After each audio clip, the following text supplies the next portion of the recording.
ko kugira ngo adapfana n'uwanjye namushyizemo cyangwa se uwatwite, dushobora kumubaga tukavanamo umwana wacu, hanyuma inzoka yo tukayica ari muzima nta kinya. Ibintu bikomeye cyane ndetse biteye ubwoba. Mbivugiye kugira ngo abavuka ubu ngubu babashe kumenya ibyo bintu, babashe kumva uburemere bwabyo, hanyuma bamara kumubaga bumva bafataga icyuma bagashishimura inda. Mu by'ukuri ari uwiswe inzoka birumvikana we n'undi ntabwo.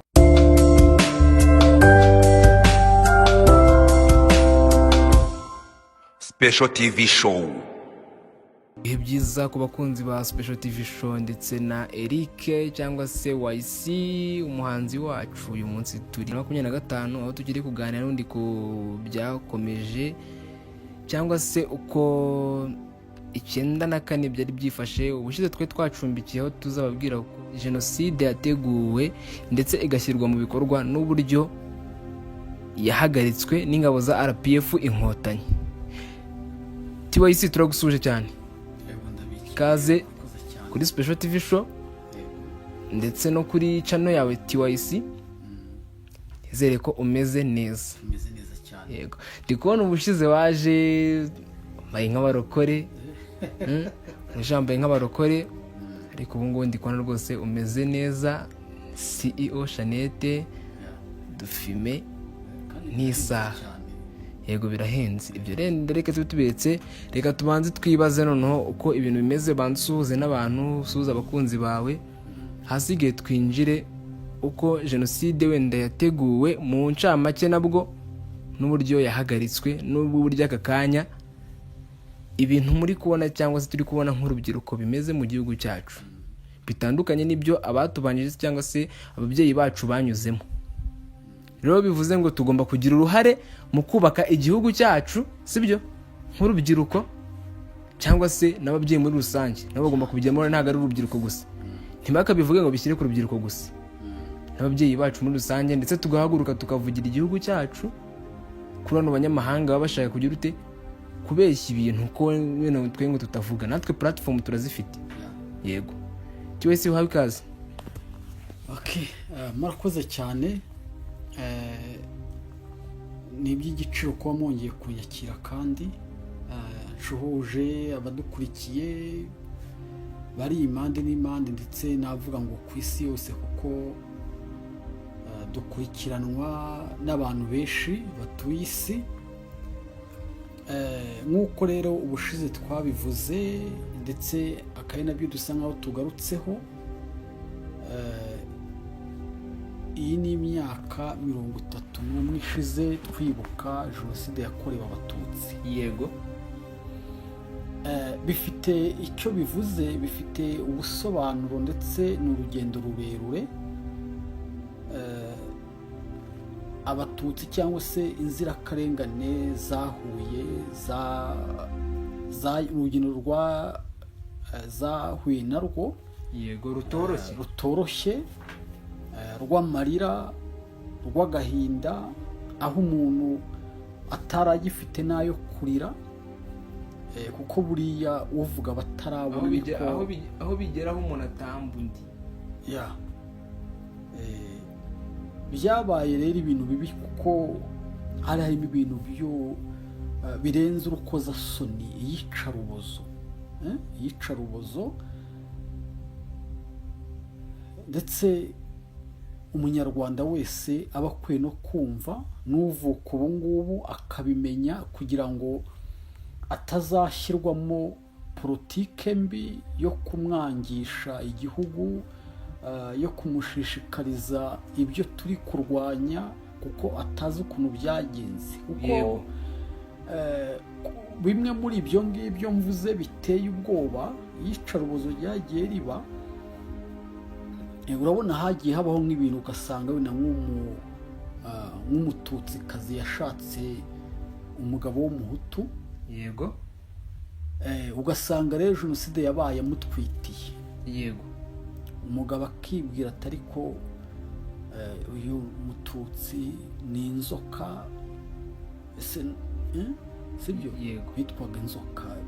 Kavuga ati ariko kugira ngo adapfana n'uwanjye namushyizemo cyangwa se uwatwite, dushobora kumubaga tukavanamo umwana wacu, hanyuma inzoka yo tukayica.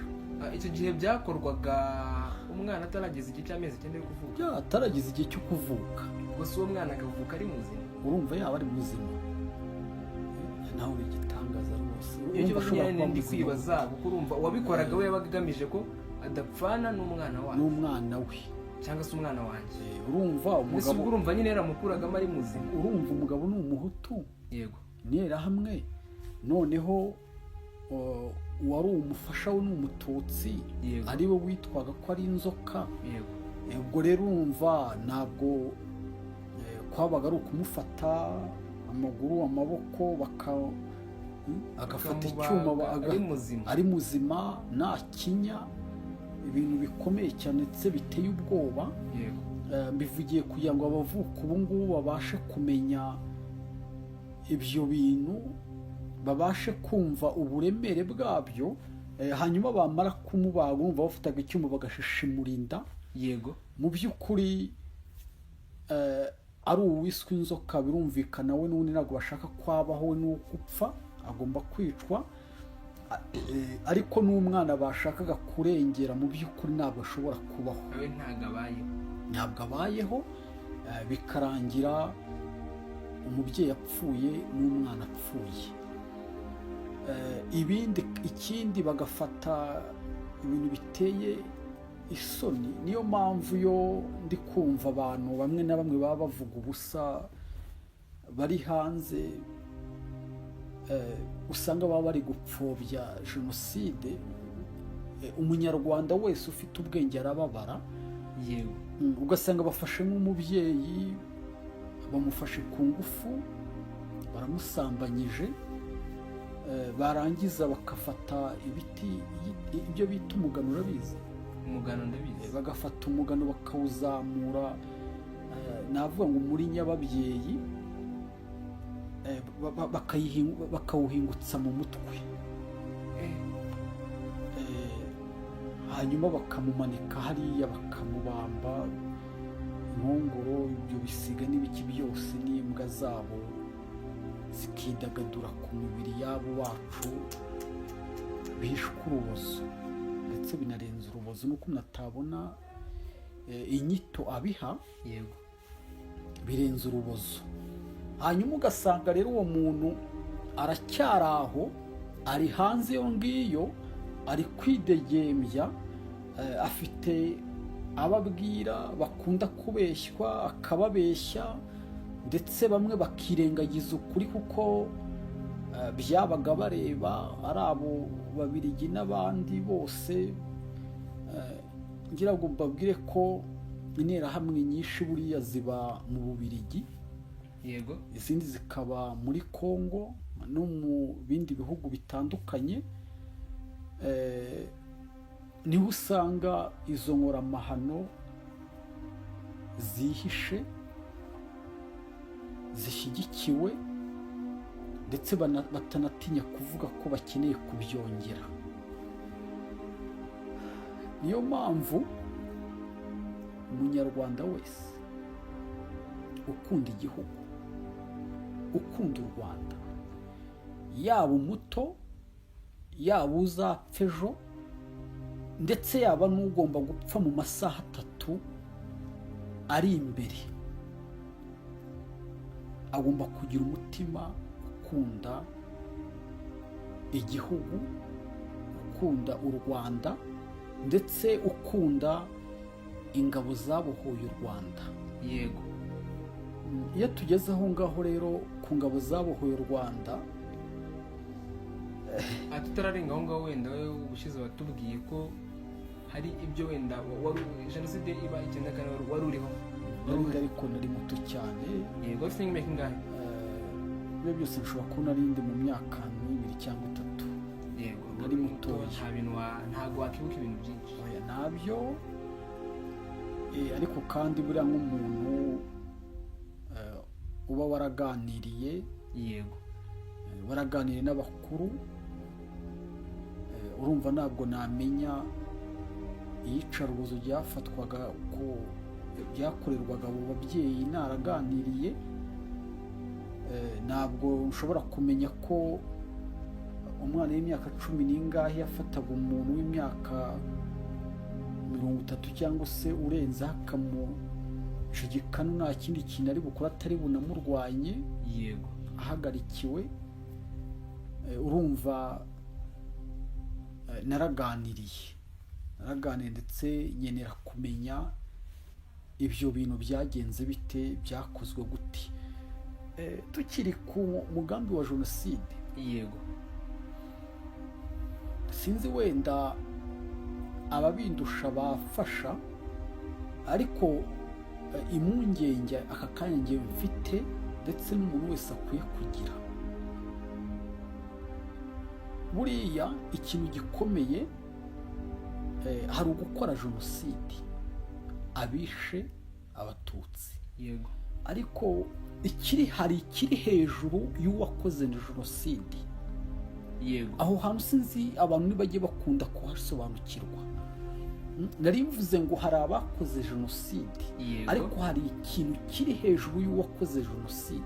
Ni ukuvuga ngo uwakoze jenoside ni uwishe, hari uwamutumye, yes, ariko yishe uti byagenze biti, yego, hari uwateguye. icyo nicyo dushaka kugeraho noneho. Uwateguye jenoside bivuga ngo ni igitekerezo numva ko cyagize umuntu umwe ndetse akagisasaguriza mu bantu bose, bakabasha kubyumva bikabajyamo, bakigishwa ko umututsi ari inzoka, bakigishwa ko ari ubwoko bubi, bakigishwa icyo kintu kikabinjiramo. Yego, ni ukuvuga ngo rero sinjye niba amenye mu Rwanda dufite gereza zirimo abantu bateguye jenoside, kuko hari aho bagororerwa, gereza zigororerwamo abakoze jenoside, ariko sinjye amenye niba hari gereza y'abantu bateguye jenoside, abo bakingiye mu bibi. Yego, abo bantu sinjye amenye niba izo gereza zibaho. Ni nayo mpamvu nabwira umunyarwanda uwo ari we wese, yego, kuba maso, niyumve ko agomba kwirara, niyumve ko dufite amahoro gusa, turayafite n'ibyacu tugomba kuyasigasira. Tugomba gusigasira amahoro, tukaba abarinzi b'ibyagezweho. Ndetse mbonera no gushimira nyakubahwa Perezida wa Repubulika Paul Kagame. Imana nimfasha ushobora kuzamubona amaso ku maso, ubundi mubona kuri televiziyo, aho aba ari gukemura ibibazo by'abaturage, cyangwa se mu gihe cyo kwiyamamaza tugiye kumuha amajwi, kuko akora ibikorwa biri mu rundi rwego, yego, ndetse bitakora buri wese. Ariko nzi neza ko nzamubonesha amaso tukaganira, ndetse nkagira n'icyo mbasha kumubwira mu buryo bwo kumushima, kuko ni n'ibintu udashobora kwiyumvisha. Kuko iyo turebye ahantu u Rwanda rugeze mu myaka 31, ntabwo ushobora kubyiyumvisha ko tubihagejejwe n'amaboko y'inkotanyi. Yego, inkotanyi ziyobowe na nyakubahwa Perezida wa Repubulika, ndetse n'amahanga ashyira mu gaciro nta nubwo abyiyumvisha, ntabwo biyumvisha ukuntu. niyo mpamvu usanga akenshi mu Rwanda, igihugu cy'u Rwanda gifite abanzi benshi, kuko bibaza ati se kari agahugu twasize duteranyije abantu. uwo bita nyakubahwa Perezida Paul Kagame akaza, ndetse na bagenzi be, tutibagiwe na bagenzi be ko ntabwo yabikoze wenyine. Niyo mpamvu navuzemo ingabo za FPR inkotanyi, cyangwa se RPF, akaza akabohora igihugu. Impamvu wenda tuvuga ko ari we wakibohoye, nuko ari we wari mastermind niwe nyiri ibitekerezo, niwe bose bahanga ibitekerezo, niwe wakoraga, mbese intambara yayikoreraga kunuza kuri ntuza, ntabwo yakunda kuyikora kuri te, ahubwo yari abayoboraga ati bigenze gutya, akaba ari we mastermind nyine ari we ubayoboye. Uko niko bigenda n'abantu bashinga amatorero, nubwo baba bafatanyije ariko haba harimo ufite iyerekwa y'umurimo, hanyuma abandi bakamugendera. Niko biba bimeze n'ubundi, ntabwo wavuga wenda ngo hari abayobozi nyine batajya bagera ku rugamba, agereyo rwakomeye nyine abona ibintu byanze.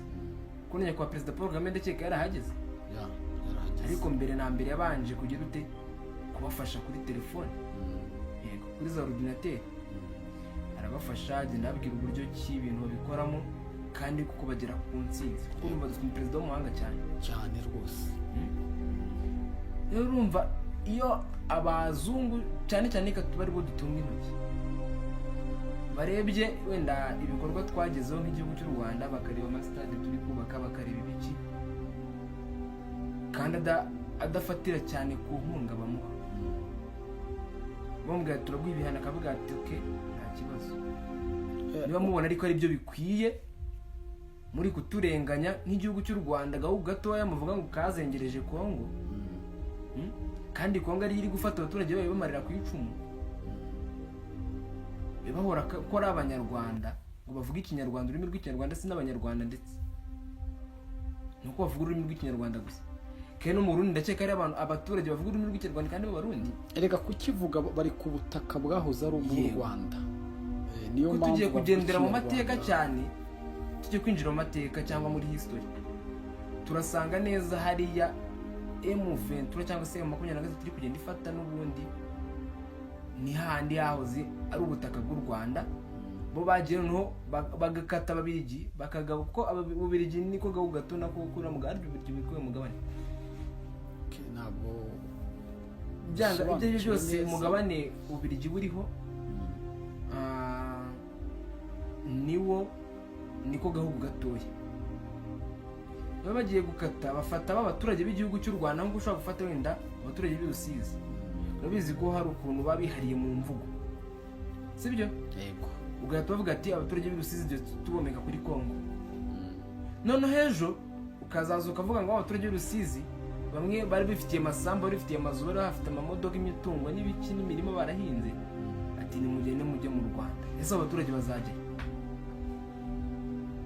Urumva byaba bigoranye, kuko aho bari gukurwa niho bakagombye kuba, aho bari gukurwa niho bari, bivuze ngo ntabwo bakiri ab'u Rwanda, abaturage ba Kongo, ariko bavuga ikinyarwanda, ni bihangane babane nabo, bitabaye ibyo biravuga mu buryo, niba bashaka kudusubiza abo baturage bavuga ko ari abanyarwanda, n'agace bakahasubiza, ubwo anakatiraho iriya Kivu y'Amajyaruguru, ubwo butaka bwose n'ubundi burimo abavuga ikinyarwanda, kuko birazwi ko hari aho u Rwanda, yego, ubwo abo baturage barabaduhana n'ubwo butaka kugira ngo babashe kuva ku ruhande rwa Kongo. Nkawe rwose twabakira n'iki kintu noneho ushishikariza nk'urubyiruko rw'u Rwanda, cyangwa se urubyiruko rutari mu Rwanda, ruri mu mahanga, ariko rwumva nyine ibivugirwa inaha iwacu, cyangwa se ibyo badushinja. Nk'uwitwa Stromae, urabizi ko ari umunyarwanda, ejo bundi yakoze indirimbo ari kumwe na Rihanna, tunamushimira cyane, nubwo wenda atari bubashe kubyumva,